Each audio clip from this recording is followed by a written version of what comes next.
ಕ್ಷಯಮುಕ್ತ ಭಾರತದ ಸಂಕಲ್ಪದಡಿ ಕೋಲಾರ ಜಿಲ್ಲಾಡಳಿತ ಹಾಗೂ ಆರೋಗ್ಯ ಮತ್ತು ಕುಟುಂಬ ಕಲ್ಯಾಣ ಇಲಾಖೆ ಸಹಯೋಗದಲ್ಲಿ ನಿನ್ನೆ ಟಮಕ ಕೈಗಾರಿಕಾ ಪ್ರದೇಶದಲ್ಲಿ ಕಾರ್ಮಿಕರಿಗೆ ಬಿಸಿಜಿ ಲಸಿಕಾ ಕಾರ್ಯಕ್ರಮ ಆಯೋಜಿಸಲಾಗಿತ್ತು. ಬೇರೆ ಬೇರೆ ರಾಜ್ಯಗಳಿಂದ ವಲಸೆ ಬಂದಿರುವ ಕಾರ್ಮಿಕರಿಗೆ ಕ್ಷಯರೋಗದ ಬಗ್ಗೆ ಅರಿವು ಮೂಡಿಸಿ ಲಸಿಕೆ ನೀಡಲಾಯಿತು. ಇದು ಯಾರ್ಯಾರಿಗೆ ಹಾಕ್ಬೋದು ಅಂದ್ರೆ 18 ಇಯರ್ಸ್ ಇಂದ ಹಿಡಿದು 60 ಪ್ಲಸ್ ವರೆಗೂ ಹಾಕ್ಬೋದು. ಆಯ್ತಾ, 18 ವರ್ಷದಿಂದ. ಈ ವೇಳೆ ದೂರದರ್ಶನದೊಂದಿಗೆ ಕಾರ್ಖಾನೆಯ ವ್ಯವಸ್ಥಾಪಕ ಗಣೇಶ್, ತಮ್ಮ ಕಾರ್ಖಾನೆಯಲ್ಲಿ ಸುಮಾರು 200 ಕಾರ್ಮಿಕರಿದ್ದು ಎಲ್ಲರಿಗೂ ಲಸಿಕೆ ನೀಡಲಾಗಿದೆ. ಇದರಿಂದ ಅವರಲ್ಲಿ ರೋಗ ನಿರೋಧಕ ಶಕ್ತಿ ಹೆಚ್ಚಾಗಲಿದ್ದು ಮುಂದಿನ ದಿನಗಳಲ್ಲಿ ರೋಗ ಬರುವುದನ್ನು ತಡೆಗಟ್ಟಲು ಸಹಕಾರಿಯಾಗಲಿದೆ ಎಂದರು. ಕಾಯಿಲೆಗಳು ಯಾವುದು ಬಾಡಿಯಲ್ಲಿ ಶಕ್ತಿ ರೋಗ ನಿರೋಧಕ ಶಕ್ತಿ ಬರುತ್ತೆ.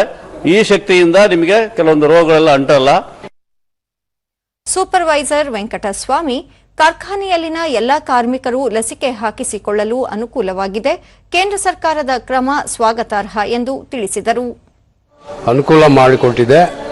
ಈ ಕ್ಷಯ ರೋಗ ಮುಂಜಾಗ್ರತೆಯಾಗಿ ಒಂದು ಲಸಿಕೆಯನ್ನು ನಮ್ಮ ಬೋಲ್ಕ ಕ್ಯಾಸ್ಟಿಂಗ್ ಆ್ಯಂಡ್ ಫೋರ್ಜಿಂಗು ತಮಕ ಇಂಡಸ್ಟ್ರಿ ಏರಿಯಾ ಇದರಲ್ಲಿ ಒಂದು ಅನುಕೂಲ ಮಾಡಿದ್ದಾರೆ.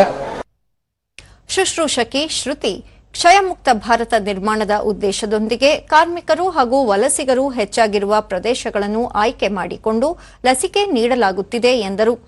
ಜಿಲ್ಲಾ ಜನರಿಗೆ ಅವ್ರಿಗೆ BP, ಶುಗರು ಮತ್ತೆ ಡ್ರಿಂಕ್ಸ್ ಮಾಡೋರು, ಸ್ಮೋಕ್ ಮಾಡೋರು ಇರೋದ್ರಿಂದ ಅಂತ ಏರಿಯಾನೇ ಒಂದು ನೋಂದಣಿ ಮಾಡಿಕೊಂಡು ಅಂತ ಏರಿಯಾಗೆ ಬಂದು ಆ ಥರ ಅವ್ರನ್ನ ಸ್ಕ್ರೀನ್ ಮಾಡಿ ಅವ್ರಿಗೆ BCG ಇಂಜೆಕ್ಷನ್ ಆಗ್ತಾ ಇದ್ದೀವಿ.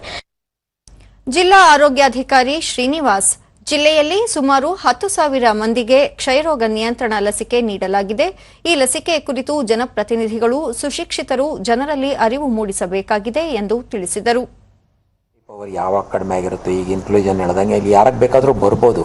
ಮತ್ತು ನಂಬರ್ಸಲ್ಲಿ ತಗೊಂಡ್ರೆ ಯಾವುದಾದ್ರೂ ಒಂದು ಜಿಲ್ಲೆನಲ್ಲಿ ಹೈಯೆಸ್ಟ್ 10,000 ಜನಕ್ಕೆ 10,000 ಮೇಲ್ಪಟ್ಟಷ್ಟು ಜನಕ್ಕೆ ಹಾಕಿದ್ದೀವಿ ನಾವು ಅಂತಂತಂದರೆ ಮೋಸ್ಟ್ಲಿ ನಮ್ಮ ಜಿಲ್ಲೆನೇ ಅಂತ ನಾನು ಅಂದ್ಕೊಂಡಿದ್ದೀನಿ.